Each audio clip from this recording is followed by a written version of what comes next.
Foreign interventions have sometimes exacerbated internal conflicts and weakened local institutions in Haiti. This external influence can create additional layers of complexity in addressing gang violence. I speak to researcher and author Jake Johnston. I met Johnston at our offices in Washington, D.C. He's a research associate at the Center for Economic and Policy Research. He recently published the book, Aid State: Elite Panic, Disaster Capitalism, and the Battle to Control Haiti.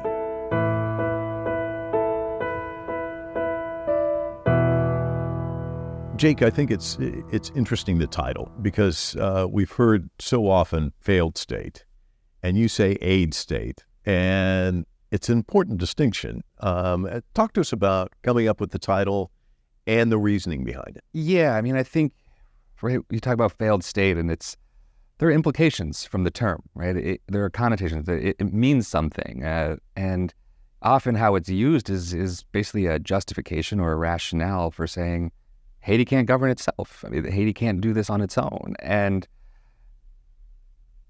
after going to Haiti and studying this and, spending time in Washington and looking at how policy makes it, Haiti's present situation wasn't created just by Haitians. And so this idea that failed state was leading to that takeaway, that it was all Haiti's fault, just felt totally lacking. And, there are plenty of Haitian scholars who've written about how the term is flawed in many other ways, right? That it doesn't capture the state of Haiti more broadly than the authorities, the public state, right? But I think even in that narrow sort of concept, it's flawed because it's not Haitians that are solely responsible. And it's certainly not the Haitian people, right? It's this small little elite working with foreign powers that for 200 plus years have contributed to this crisis.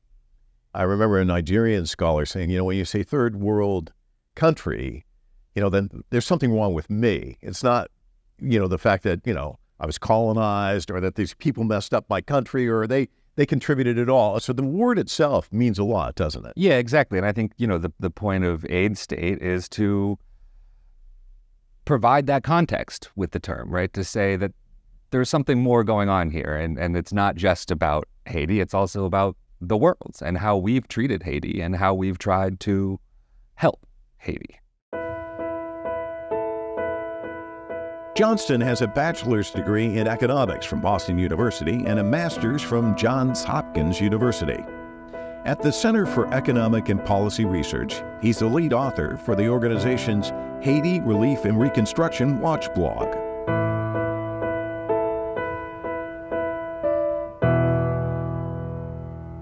Your book starts with the 2010 earthquake, devastating as it was to Haiti. And I think it's so interesting because early on in your book, it's the reaction, the United States reaction versus the leader of the country who's, everything's decimated. Can you talk a little bit about why you used that as kind of the launching pad to kind of tell this story? Yeah, I think, a few reasons. I mean, one is for a general audience, people who aren't super familiar with Haiti or haven't been following things really closely. The earthquake was a huge international event that sort of everyone was aware of. And so I think for a lot of people, it is sort of the thing they know about Haiti was remembering that earthquake. They may have donated to relief efforts or something like this. And so it's a way to bring somebody into that story. And for me, at how I sort of structured that, right, it was, the book really focuses on sort of these three main powers, right? There's the international community, largely the U.S., there's the Haitian state, and then the Haitian people. And so the opening is really the response in the immediate aftermath of that earthquake from these three different perspectives and how they compare and contrast in terms of what they're doing in that immediate response to the earthquake. And the failed state concept, you even see that with the journalists on the ground. I think one of the initial interviews, the interviewer is like, are you afraid there's going to be looting? Yeah, and you can see it in terms of the response, right?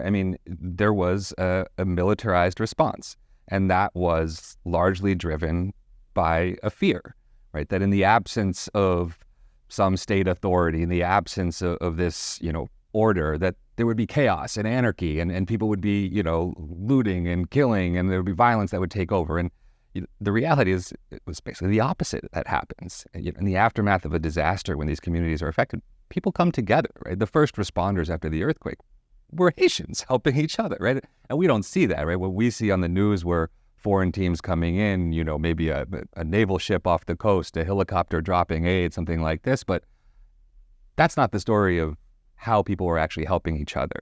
And so, yeah, you see those questions to the President Preval at the time, right? It was, are you worried about violence? Are you worried about looting? It's like, no, I'm worried about the 1,000 people standing outside the general hospital that can't get help, right?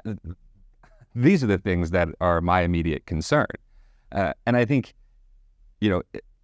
unfortunately, it's a bit of a self-perpetuating cycle, because it's that fear that drives the response. But then, because the response is driven by fear, it's not going to be very effective. And then the lack of an effective response is what's going to generate anger, is what's going to generate a pushback, right? Because now, and this is what we saw over many years, right, as the aid efforts and reconstruction efforts faltered, that's what really generated the instability. It wasn't the natural disaster, it wasn't the earthquake, it was the failure to respond to it. And that failure on page 155, I'm just going to read a short little chunk from your book. Donors reported spending more than $6 billion in the first 3 years after the quake. USAID, $485 million in contracts and grants. Of that, 1% had gone to organizations or companies in Haiti. On the other hand, 67%, 60 cents out of every dollar of aid had gone to companies located within a 30-mile radius of where you were sitting there in Washington. Looking at the papers in your office, it's messed up.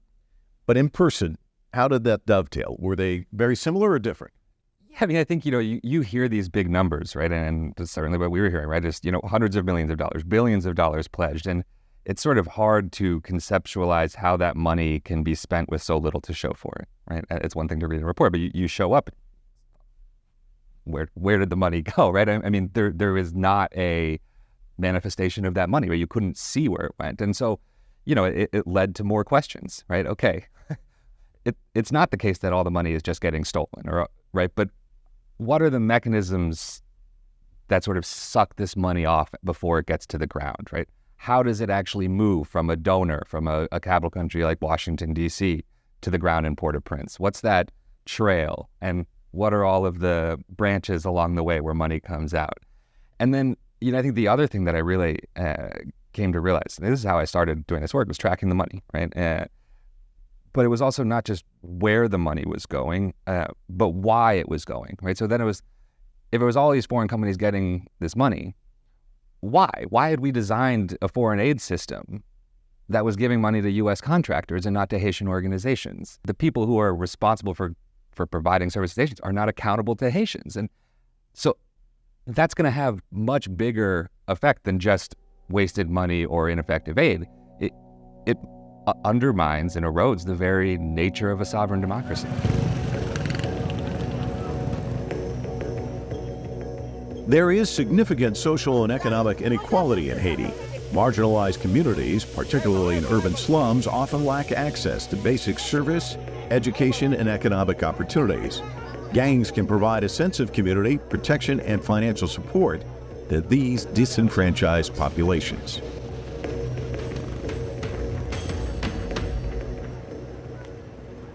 Jake, I know when you work on something like this, you meet people, there are interviews, there are moments that stay with you forever. What are some of those on this project?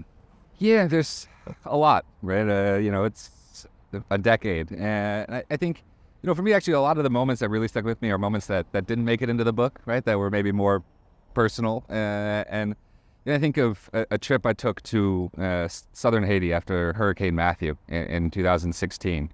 And just the people I talked to along the road. We drove from the capital out there, and just the conversations you had with people in the aftermath of that disaster, in the absence of the state, and talking to them about what they wanted to see next, right? And I think that, in a lot of ways, was really what got me thinking about this book project in the first place, was those conversations on that trip itself. And then you think about kids born maybe right around the time of the earthquake or shortly before the earthquake, growing up and what they've seen and what they've endured. What does that do to somebody? Yeah, I think it's something we really overlook and have overlooked in this is the role that trauma plays in all of this and the generational trauma that was caused by the magnitude of this disaster, and not just the disaster itself. Right? I mean, what I say is there's the disaster is natural, but everything that follows is man-made, right? And so that process traumatized the generation. I think when we look at the situation now in Haiti, right, with the insecurity, with the violence, we're also seeing the legacy of that trauma from the earthquake 15 years ago. And those kids will take up guns, they'll join gangs because there's really not much hope, right? Yeah, that's exactly right. And there hasn't been, right? I mean, this is at the root of so much of this is a state, right? The aid state that really is not representative of the population, is not accountable to the population. And there is a broken social contract, right? And in that absence, we can't be too surprised by what happens because there aren't opportunities, there aren't things. And so if the choice is, pick up a gun and eat or don't eat, I think we can understand that choice and that decision. Widespread human rights abuses, including extrajudicial killings, kidnappings, and violence against civilians, have increased in the last years. These abuses further erode public trust in authorities and perpetuate cycles of retribution and violence. You talked about the parallels and the dynamics between what's happened in Haiti and Afghanistan. Can you talk about that linkage? Yeah, sure. I mean, I think, for me, the reason for drawing the parallel, right, I think for most Americans and others, right, we saw what happened in the Middle East, we saw what happened in Afghanistan, and could identify it as a failure of nation building, right? That this attempt to impose a state from outside did not work.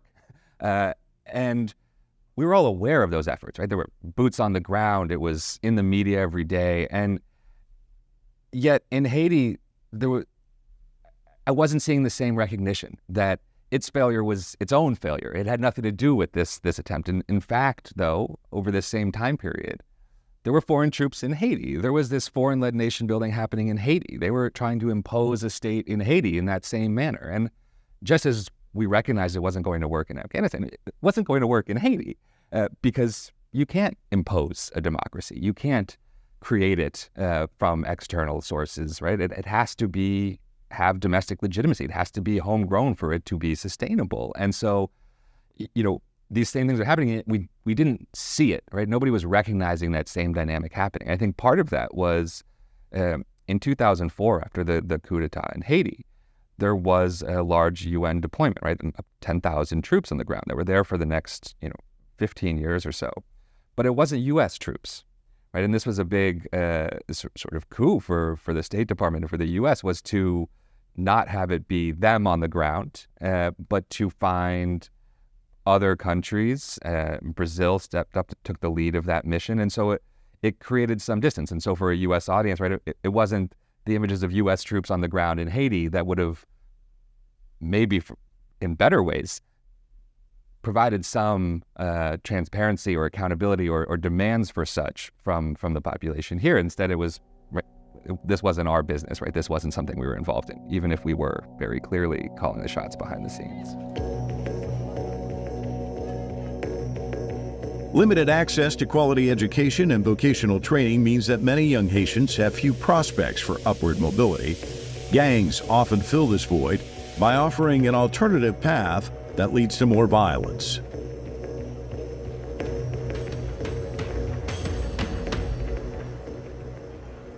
In one passage, you quote a Haitian government official, I believe, and correct me if I've got this wrong, but he says it's great to have the Clintons involved because they've got big names, the kind of marquee names.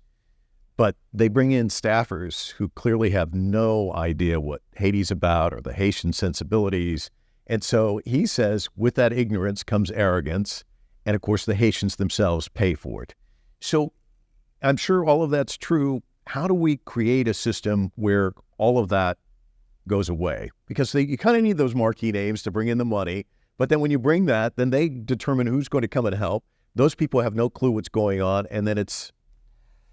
Yeah, I mean, I think, none of this is in practice as simple as it is in theory, because in theory, it is pretty simple. Don't act like you know better, right? And I think this stems from this fundamental misunderstanding that Haiti lacks capacity or expertise or the knowledge to know what is in their best interest. That's the fundamental flaw here. That's not true, right? Of course, Haitians know what is in their interest, what they want to see, what the help is that they think they need and would actually provide them. We need to stop and ask and listen, most importantly. And without that, we're going to keep repeating the same mistakes over and over again. And you see the spiral. And now, what does Haiti look like to you today? And how do we turn that around? Yeah, I mean, this is, an immensely difficult time in Haiti. The last few months, few years have been terrible on the ground. I mean, the situation is, it's sort of hard to overstate the severity of the crisis and how much it's affecting the population there. I think for me, right, I reject the term of failed state, right? But that doesn't mean that I don't think the state that exists is not failing, right? I think the issue is that the state that exists does not actually represent the Haitian people.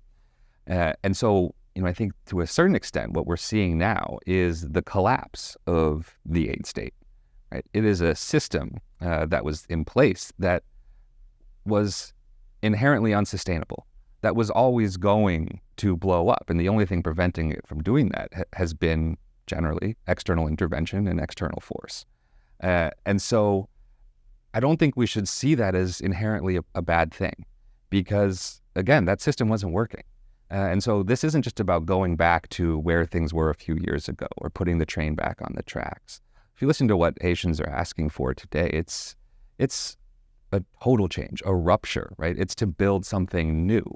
And I think that's where the hope comes from today as well, is Haitians are organizing to try and build that. And if, as an international community, as foreign governments, wish to support those efforts, there are clear ways to do so. But again, it's going to take changing our actions, our behavior, our systems in order to do that, in order to let Haitians actually chart their own future and build that new state that is actually representative of their interests. Jake, thanks so much. Thanks for having me.